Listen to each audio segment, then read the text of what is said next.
Hey Facebook friends and YouTube, this video will be about gluttony. This is a very common thing in our modern society because a lot of people now eat fast food almost every day, if not every other day. And then you have, Little Debbie snacks, you have ice cream, you have Doritos chips, Cheetos, donuts, donut holes, all kinds of junk food in our modern society and lots of temptation to eat very bad food. And the reason why this is a very important topic is that what you eat will become who you are. Like, you are what you eat, and that's really actually true. And I think the number one cause of cancer is what we eat. I've always known that I should be careful of white bread, like rolls. My grandma always said that white bread just balls up in your stomach and just kind of sits there. And then there was a sermon at church 2 weeks ago where the pastor was encouraging everybody to be gluten-free because of this problem. And if you do choose to be gluten-free, you can still eat rice and corn products like Fritos or corn chips.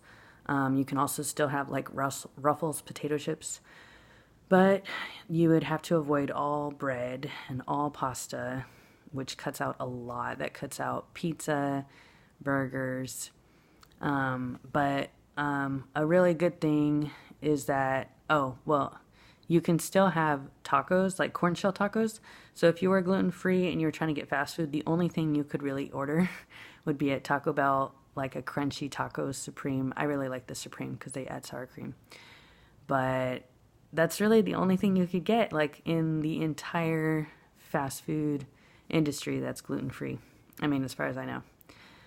Crunchy taco supreme at Taco Bell. But I really encourage any of you to consider, like, really actually being gluten-free, because if you struggle with constipation or diarrhea, then you're probably having an adverse reaction to the bread that you're eating.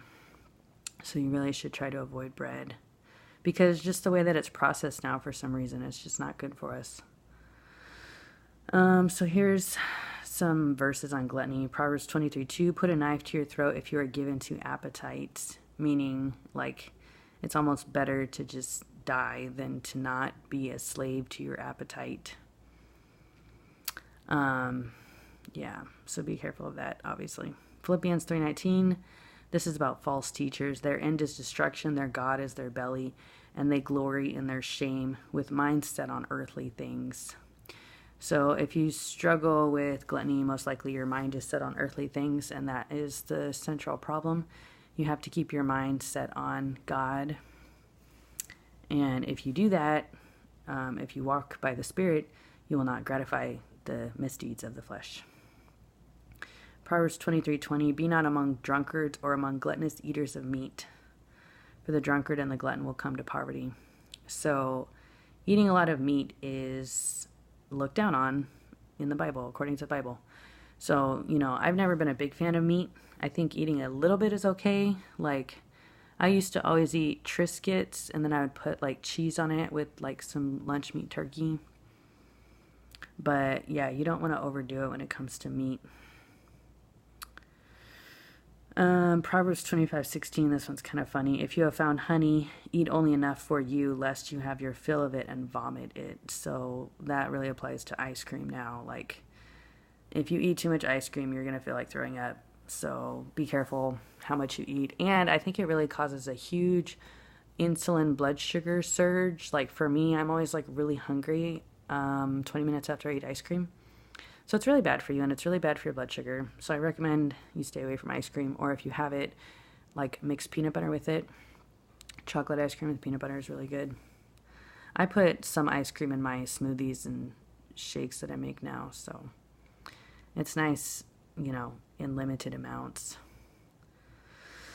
Romans 13:14, put on the Lord Jesus Christ and make no provision for the flesh to gratify its desires. So don't even give the flesh the opportunity to indulge, So you have to be self-controlled.